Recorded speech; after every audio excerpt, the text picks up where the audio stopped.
Hey everyone, this is Jane with Barlow Herbal, and happy Sunday, November 10th of 2024. I hope you have had a wonderful week. We have had a chilly, cold, bundle up on with a couple of layers weather as I've done my 5 mile walks this week. Just enjoying the crisp air and all of the fall leaves that are now just on the ground. Most of them are on the ground, and it's just such a beautiful time of year, especially to spend time outside. Now, I had a really interesting thought process this week, and I ended up asking myself things that I could relate to you this week's journaling, mainly in the form of questions to this big thought process, which is this: take radical responsibility and then let it flow. Learn as much as you can, be open as much as you can, and stop any victim mentality.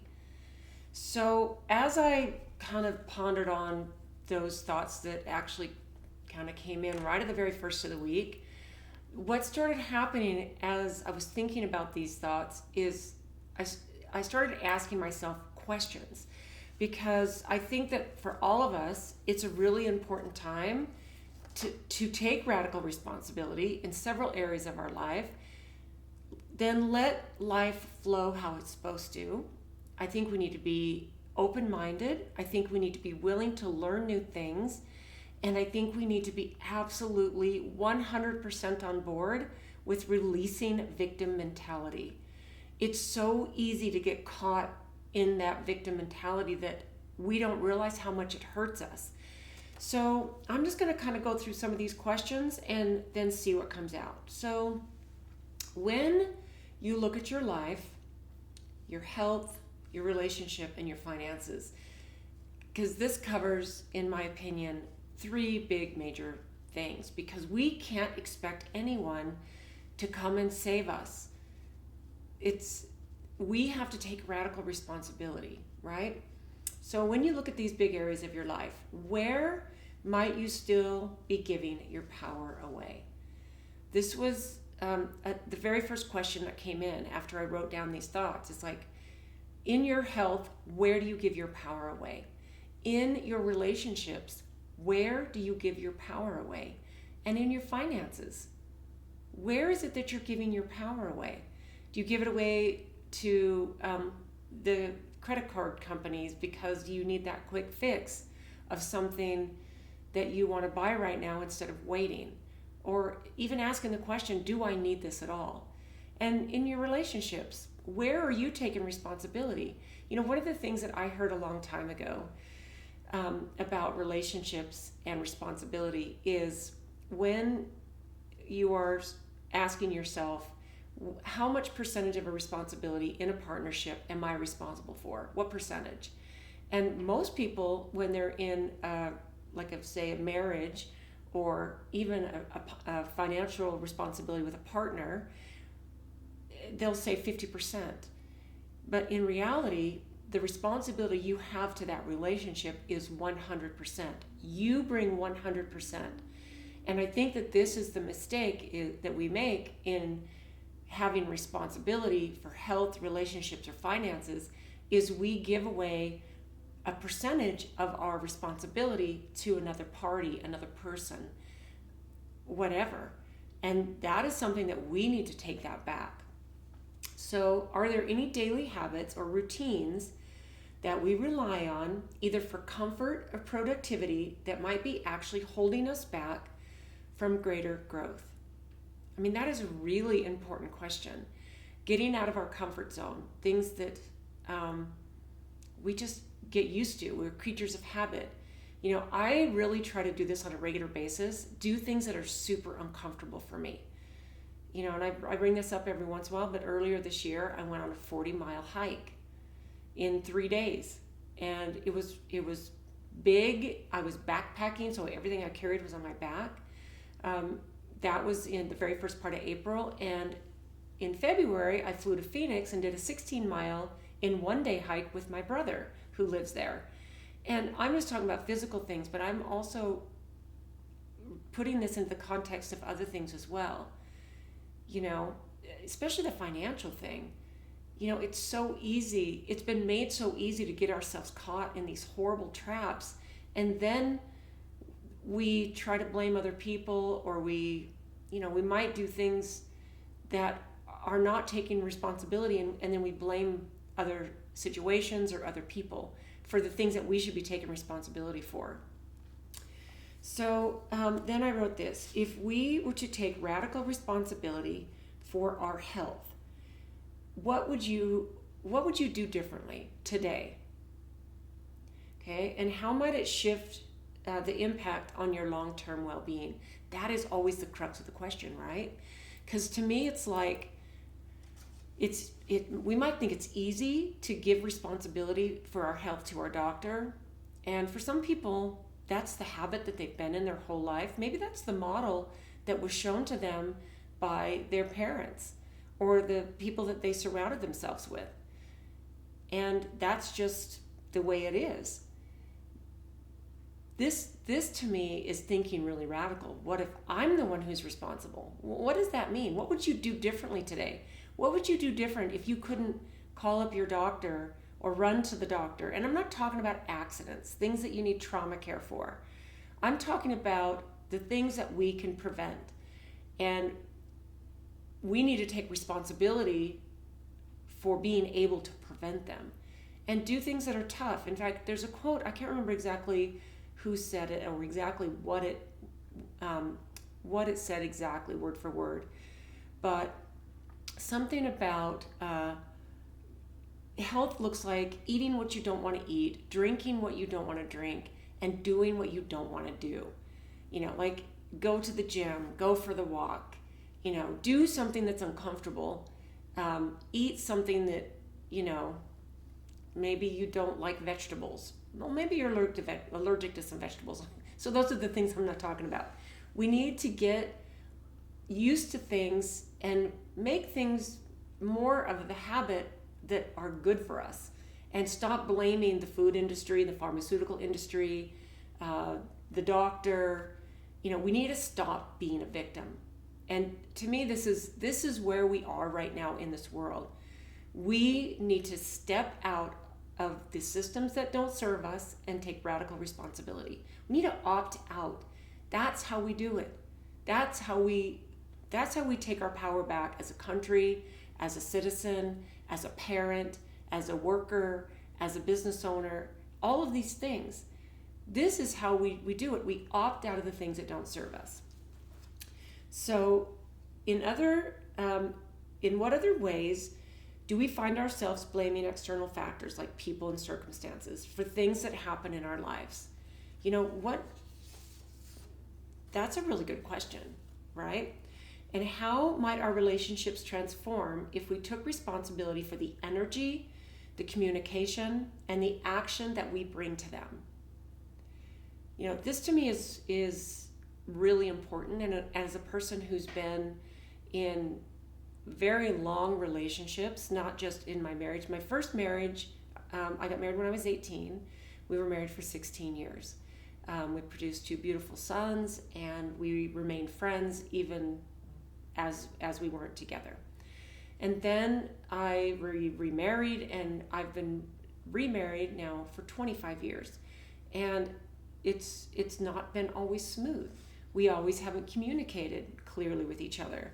We've had moments where we've each been victim of things and we haven't taken full responsibility.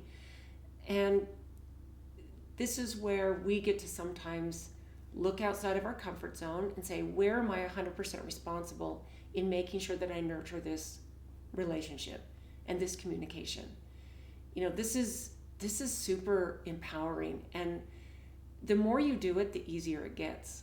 And it's not something that I'm saying you should stay in an abusive relationship, or if you have gotten so completely off track in the mission that you have, where being with a certain person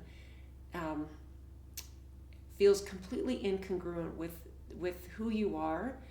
You know, there are all kinds of nuances along all of this.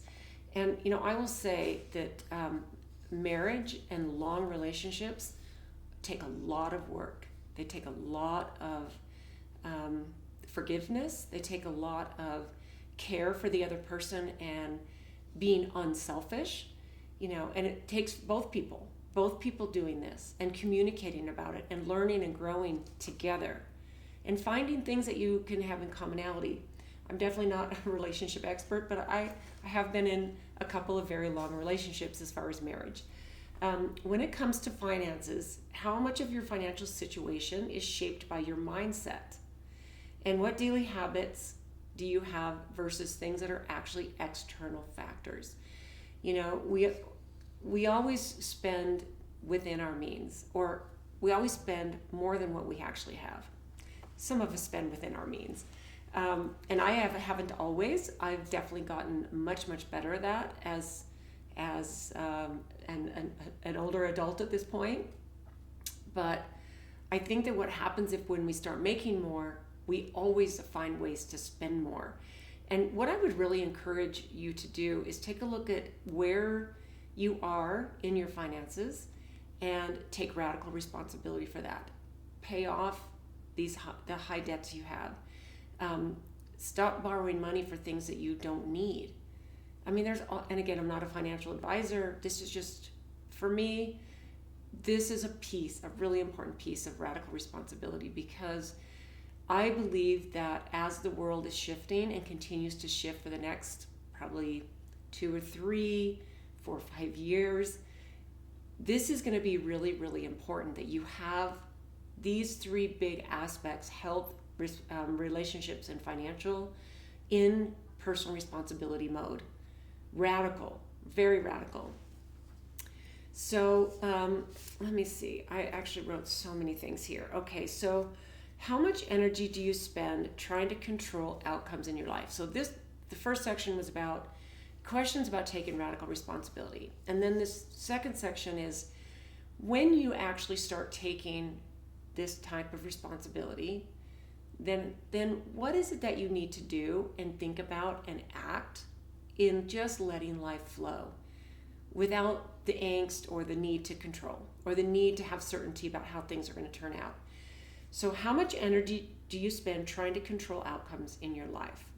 And what might it feel like if we release control and just let things unfold naturally? What might that feel like? You do as much as you can. Say in the topic of your health, you do as much as you can. And I think part of being and staying super healthy is releasing the fear of, am I doing something wrong?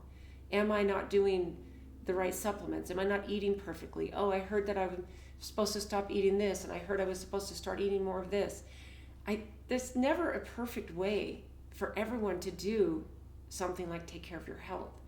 So what I say is take radical responsibility and then release.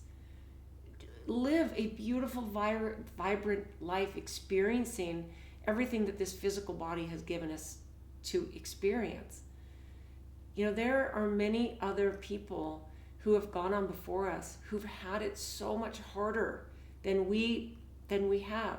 And I know there are people that are going through a lot of really tough things. And I know that there are people in parts of the world where there are wars and suffering and injustices.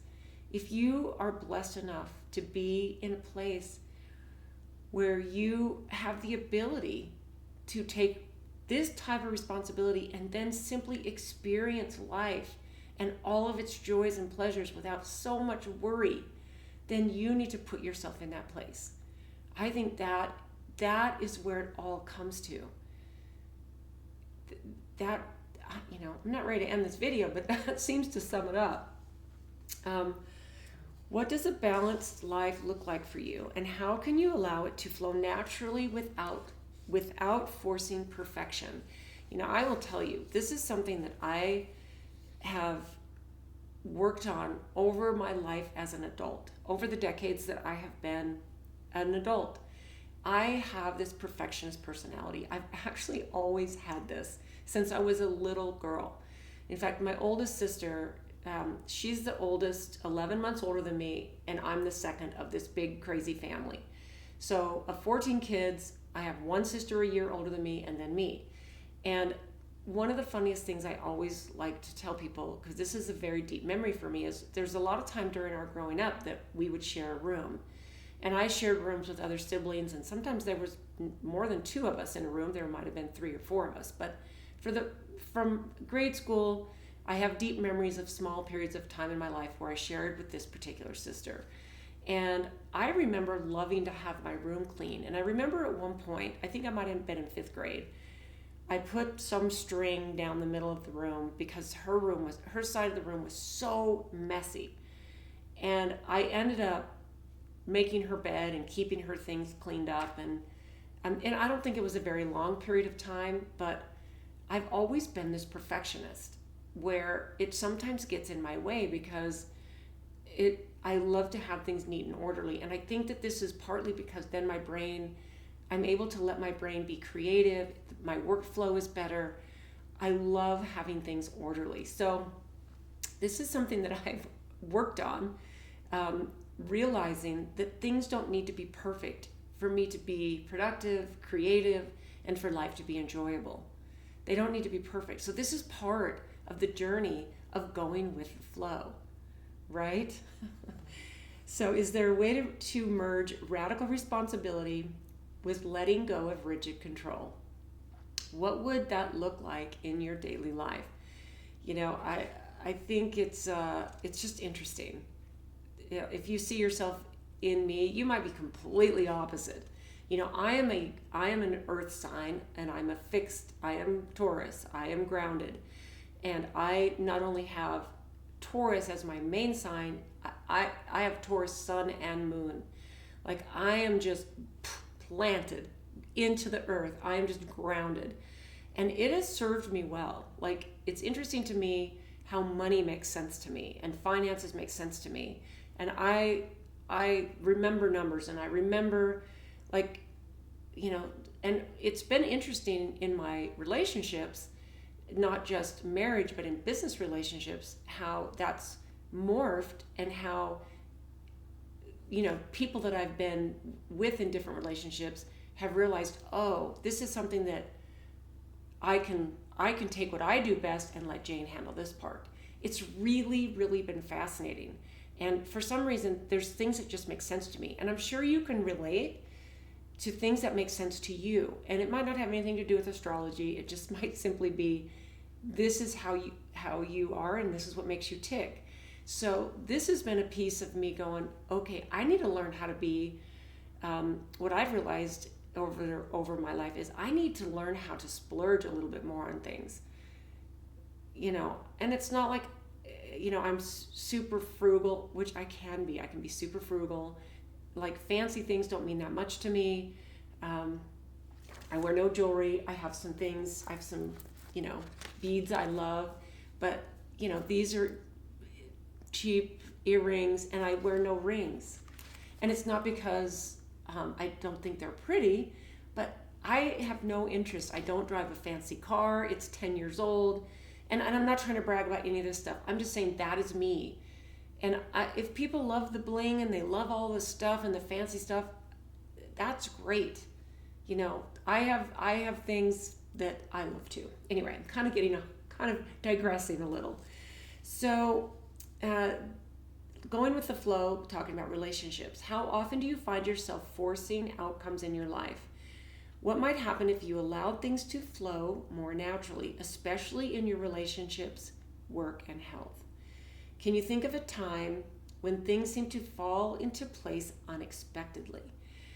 I have had this happen to me multiple times when I have found the ability to let go. And I will tell you, one of the big things that actually helped me with that was reading the book by Michael Singer called Letting Go.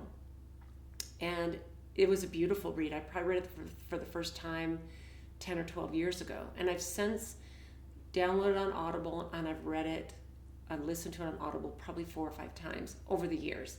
And sometimes it just helps me because of the things that I want to do and the way that I want to walk through life without all the things that cause me angst because of my personality. And I do believe that we can change our personality. I don't think it's a permanent thing. In fact, my nephew, Benjamin Hardy, one of his books is called personality isn't permanent. We get put in these pigeonholes sometimes by our parents, our spouse, ourselves. Maybe we take a personality test and it tells us who we are and we see ourselves in it. And then we're pigeonholed there. And we think, oh, well, this is just who I am because of my DNA and because of the way I was raised and just who I am because of astrology. No. Our personality can be changed. We just need to decide that there might be things that we want to change because of it, right? So, how can we find balance between taking action and trusting that things will unfold the way they are meant to? So there's got to be a balance between just saying, oh, I'm just going to go with the flow and let things happen. You can't do that with your health. You can't do that with your responsibilities of your relationship and your finances. You have to take action, and then you have to go with the flow. So there's a balance, and it's figuring that out, right? No one said it was easy to be a human, and in this reality or in this simulation, no one said it was going to be easy. But there's always that, but it's always going to be worth it, especially if you are open to thoughts and ideas outside of this construct, right? And what's the purpose? I think a lot of the purpose of being here is realizing who we are, what and why we're here, and realizing that we are a divine spark of pure consciousness. And we need to have fun in this beautiful reality. And my hope is that I'm going to be still here because I'm taking radical responsibility when prime earth and prime reality is revealed. I want to be here. And I think that if you are one of those people who maybe sees the world kind of similar to the way I'm describing, and you want to be here too when prime reality is revealed, then this is the time, like no other time, from my personal experience, than taking responsibility. Don't be a victim. Don't make yourself a victim. I think that's the craziest thing, when people, they give away their power so easily and they just go into victim mentality. You know, I've had many times in my life, and especially this past year, where I could just go into victimhood. I could feel sorry for myself. I just can't even imagine doing that though. And I think it might be just years of practice and parents who didn't let us be a victim. And I think we are in times where we're encouraged to be a victim and not take responsibility. Oh, let us do that for you. Oh, I'm so sorry that this happened to you or your ancestors or your family. You know, we get to choose. We get to choose how we perceive the world. We get to choose how we walk through it and how we interact with it. We can choose what we want to choose. And I think the biggest thing is choosing what our perception is. Right? I think that's just like, why would you want to choose any other way? So I think that there's some ways to integrate some of these thoughts. So how can taking responsibility for every aspect of your life empower you to trust in the natural flow of things? What small actions can you take today to align your life more closely with your values of health, truth, and openness? I think we need to be open, right? And then how do we balance staying grounded to our beliefs with being open to new ideas and perspectives? I think we need to stay true to our belief systems. I really do. I think we need to stay true to the things that we know to the core of us feels good and right. And then in that same breath, we need to be willing to get uncomfortable and open our minds to things that might actually be true as well. And we need to be willing to break down old constructs. You know, take the thought of the idea that there might be malevolent forces that want us to stay in a simulation, and they want our divine spark. They want to keep us in control. They want to keep us under their thumb. Like, be open. Be open to anything. And, as a person who grew up in what I thought was, it was a religion that, my parents were born into, their parents were born into, there's a generational thing. And for me to be actually this far down the path of many different rabbit holes and to come to conclusions that drop into my soul, into my heart as truth is pretty cool. And it sounds out there. It sounds out there. It sounds, but the more that I meditate on it and the more that I journal about it and the more I talk to others, that little things that I'll say in open conversations with that can open big conversations, that we start to go, oh yeah, that sounds exactly right and exactly amazing. I want to stay open to any possibility. And then when I hear new things, I want to be open to those too. And I'm not saying I'm going to absorb and believe everything that I hear, but I think there are so many beautiful things that humanity, that this divine spark that comes in and participates in being a human, we are here to experience without all of the suffering. One of the things I really have come to realize and love about some epiphanies that have dropped into me, especially this year, is that we as divine sparks are already perfect. And I've said this in the past couple of videos, like, if we're already perfect, what kind of lessons do we need to learn? Why do we need to continually suffer and learn lessons and grow? We're already perfect. Our divine spark of pure love and consciousness is already perfect. Like, let that sink in for a minute. And yet we're conditioned to beat ourselves up and have guilt and shame and anger, all these conditionings and this programming. It's this to me, and I think this is probably a very good place to end it, even though I've got a couple more pages of notes. I just think that if we realize and start living our life from that place, and this is not an egotistical place, this is a knowing of who we really are, because that is the big question that humans have put out continually. I mentioned this again last week. Who are we? Why are we here? What is our purpose? What happens when we leave this physical experience? What happens? Because I think this is a piece of being human and so curious that makes us controllable. There's these religions that come out and these news medias and the government and other people's opinions and other gurus and people to follow that strike these chords with us, that give us some sense of security, some sense of calmness, some sense of certainty about what the future might hold. And oh, there's this after we die if we follow all these rules. And I will tell you, this to me is part of the reason we should take radical responsibility. Absolutely drop the victimhood. You're a victim if you let yourself be a victim. I don't know why that would serve you in any way, shape, or form, but you can choose to be a victim or you can choose to not be a victim.